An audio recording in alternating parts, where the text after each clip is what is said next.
So,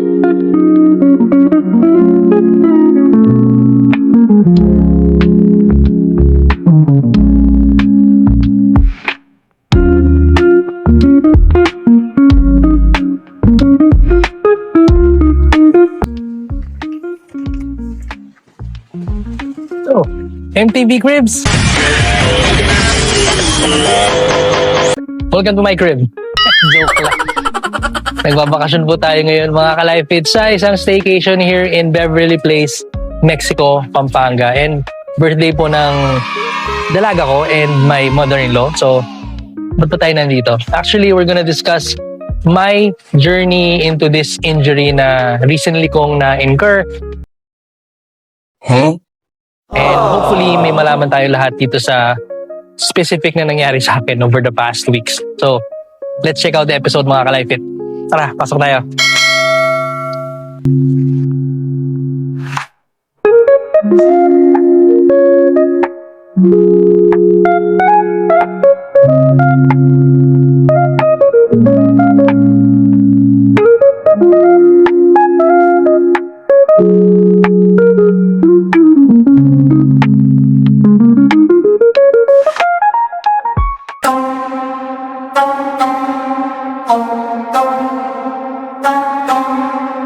I don't talk, I just live, stay ready.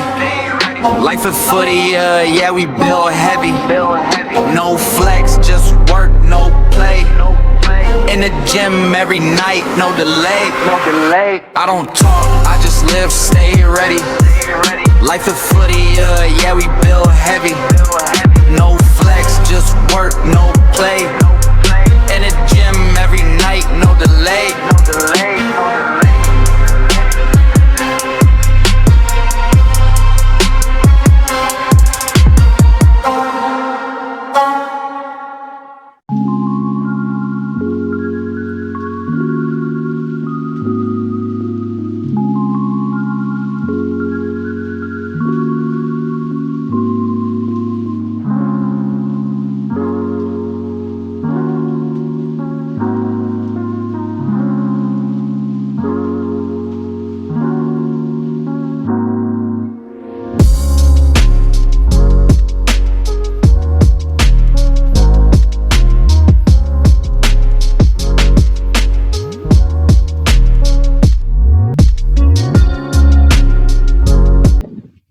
What is up mga ka-Life-Fit? Welcome back to another episode. And this one is a personal episode mga ka-Life-Fit. Just wanna share what happened to me in the past weeks. Almost a month na siguro, I lost count. In a nutshell, my brothers have gout flares. So for the longest time na I've been exercising, leading a healthy lifestyle, I thought na hindi ako makakasama sa gout club nila. But lo and behold, surprise! I think I can confidently say na kasama na po ako sa gout club nila. So what happened? At first, what I thought na isang simpleng foot sprain lang, a minor accident, turned out to be the start of my gout journey. So,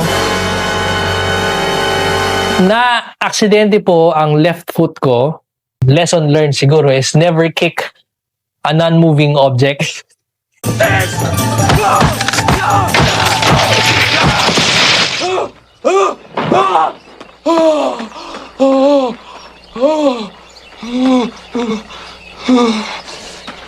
Yun lang. So, nagkaroon ng physical trauma ang left foot ko. Specifically, my big toe area. Kasi, yun yung nagkaroon ng highest impact. So, I thought nagka-sprain lang ako. I thought na makukuha sa ano lang. Ilalakad ko lang. So, nagsapatos ako as usual. Going to our event. We had the catering event that time. And ang sinod ko pang sapatos is a pair of leather shoes na matagal ko na hindi sinusuot. So, maskip siya. Aray ko! Ika-ika ako ng konti. I was trying to shrug it off. Kasi mataas naman ang pain tolerance ko mga ka-Life-Fit. Pero when I got home, tapos the next morning, my left foot was swollen. Yun, magana siya. So, okay, na-sprain siya. Okay, I'll just research about how to, do first aid or home remedies for this sprain. Stubborn-headed, kahit papano, tried, doing over-the-counter medicines para ma-eliminate na kagad yung pain. Nagkakaroon na ng sa isip ko na, gout kaya to? Gout kaya to? Or simple sprain lang ba to? Papa-x-ray ko ba? And all, di ba? So, I bought this medicine. My brothers cautioned me na, okay, don't take as much kasi may malakas ang effect yan sa kidney. So, ako again, being a stubborn-headed person that I am, I took 2 per day. Against sa sinabi nila na just take 1, di ba? Kasi ako nagmamadali akong matanggal yung pain. So, true enough, natanggal naman yung pain after, I think, 2 to 3 days na natanggal yung pain. And nakapagsapatos pa nga ako. Kasi nga, I had to come up on stage and do a speech for the graduating class of my youngest daughter's school. I was invited to do the Pledge of Loyalty. As we love and serve our Almighty God, our country, and our fellow men. So help us, God. Congratulations, graduates. So nakakaya naman kung akita ko na stage and naka-slippers ako, di ba? I'm gonna be so underdressed for the event, for the occasion. So nagsapatos ako, not knowing na that will aggravate things. I thought na natapos na yung pain ko kasi nakakalakad na ako ng normal kahit papaano. So I stopped the medication. The moment I stopped the medication, then the pain returned. Okay, so I thought, okay, since I drank painkillers, the pain went away, but as soon as I stopped taking them, bumalik yung pain. So it means that the root was not addressed. So, ano yung first lesson? First lesson is never kick an immovable object. Second lesson, mga ka-LifeFit, is make sure to address the real root of the problem and not just the underlying symptoms. So, doon ako nagkulang. I was so focused on addressing the symptoms na I failed to recognize na yun ba talaga yung right approach of addressing the root problem. So, doon ako nagpa-check up, mga ka-LifeFit. Nagpa-check up ako sa isang orthopedic surgeon, pero ano rin siya, gout specialist din siya. So, as you can see, nandun na yung na, okay, this is gout. This is gout. And it's not just a simple sprain. So, the doctor had my lab tests, had my blood chem, my urinalysis, and actually, I was expecting his answer na, okay, this is lifestyle related, this is nutrition related, you've been eating a lot of bad food that aggravated your uric acid levels. So, for the first time, mataas ang blood sugar ko, mataas ang uric acid ko, mataas ang cholesterol ko. Mataas din ang creatinine ko for the first time. Pero they're not so over mataas. It's really not that overboard na sobrang taas beyond the normal range. So, then again, those values have been breached. So, he recommended medicines for my uric acid, for my pain, and also a list of unbelievable list of foods na bawal. Grabe.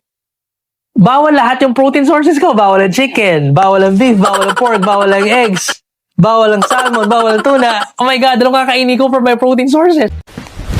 Emotional damage! So, grabe, mga ka-LifeFit. Sobrang restrictive. And I had to really make a lot of adjustments on how I can meet my protein requirements. Kasi I asked him also, Doc, what about creatinine and whey protein powder?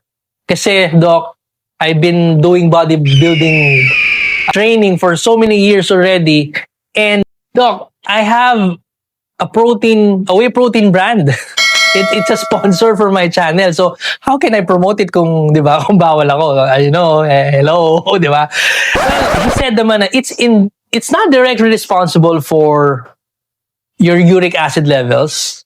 Pero with your condition right now, he highly recommends to stop taking it. What? Stop taking it? Are you serious? Are you kidding me? Are you kidding me? Stop taking creatine and whey protein. Medyo, I had to absorb it muna. Okay. Wusa. Wusa. Usa. Wusa. Usa. Wusa. Wusa. Okay. So medyo nag-sink in muna sa akin na did my doctor just said na stop ko muna yun? Diba? How will I hit my protein requirements given the restrictions sa protein sources ko? How can I balance that? Diba? Well, I had to take a second opinion. Hey, I got you guys protein shake. Awesome. I love protein. I know you love protein. I love protein too. Yeah, protein rocks. Are you guys talking about protein? I love protein. I love protein too. We know you love protein. Protein rocks. Awesome. Protein rocks. Protein. Protein. So I went to another doctor the same day, this time a kidney specialist, a nephrologist. So I gave him again my lab tests and the same thing. He said that, okay, this is lifestyle related, this is nutrition related. He also pointed out my creatinine levels. Well, being a nephrologist, once na tumaas ang creatinine mo beyond the normal range, that's a red flag for him. But he needs to make sure that the increase is not due to kidney damage. So we have this CKD, chronic kidney disease. So that's the one thing I'm trying to avoid right now. So he needs to be sure na, okay, tumaas ang creatine mo, kahit hindi siya sobrang taas, we have to make sure na that increase was not caused by beginning signs of kidney damage. The good news is that my urinalysis is good, meaning it did not show any proteins in my urine, it did not show any albumin. So meaning the filtration processes or the filtration capability of my kidneys are still okay. Kasi the moment na magkaroon ng ng albumin or protein, it means that the filtration is already compromised.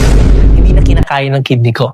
And because my kidneys are okay based on the urinalysis, then it might be that the cause of my creatinine increase was the recent intake of my medicines. Remember the Cellcox, the one that I took twice a day?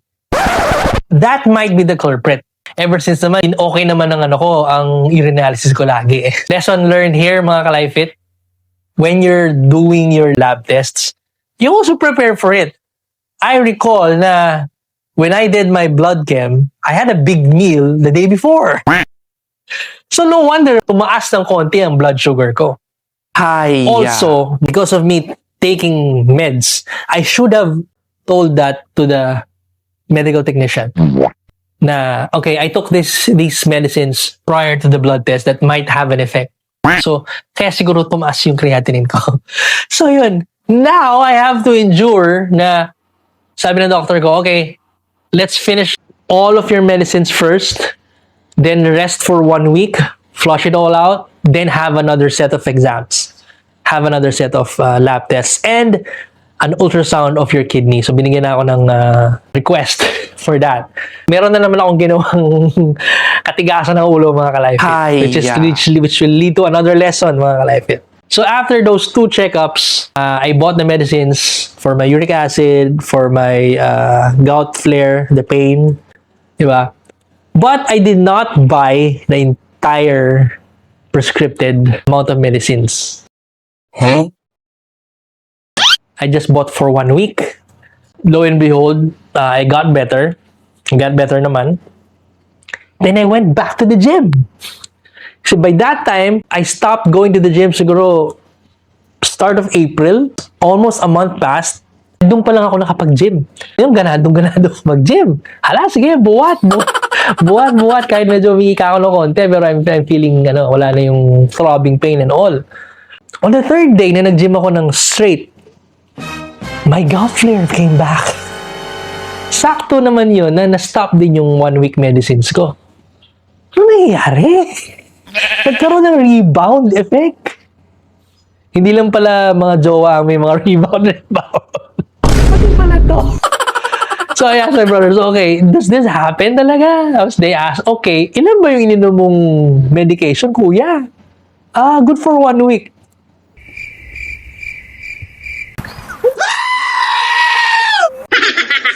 Dahil, ano 1 week? Dapat 1 month yun. Dapat 2 months. Depende sa prescription ng doctor. Lesson learned. If you're gonna cut short your prescriptions, you have to be prepared also na, okay, there's gonna be a rebound effect. So it's your body, it's my body telling myself, okay, you're not completely healed yet. So don't go back doing your usual routines. So that's the thing I learned the hard way. So, stop na naman ako mag-gym. Now I'm back to the drawing board.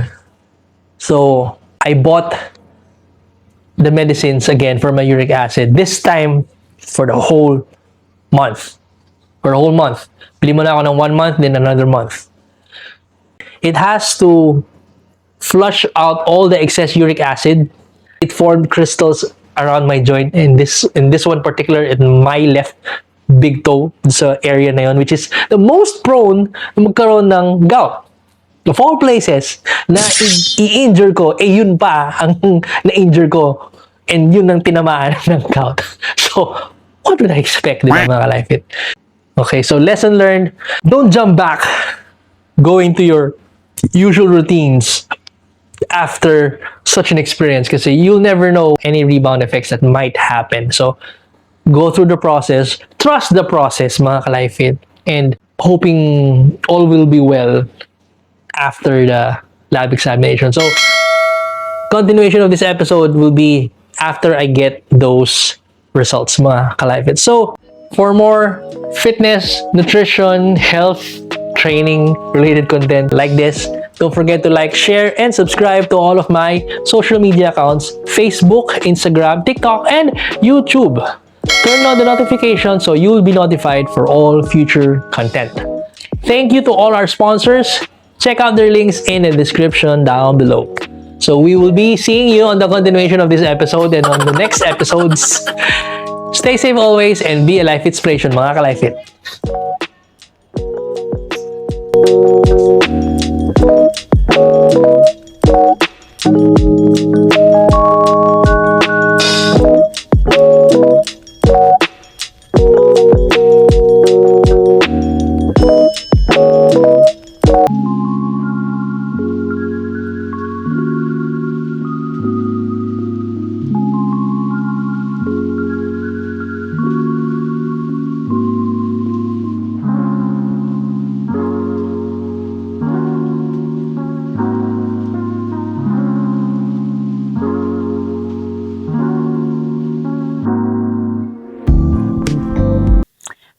everybody, it's Trisha Gutierrez and I want to invite everybody to please like, share, and subscribe Life Fit 40 at susunod mag-workout na ako kasama ninyo.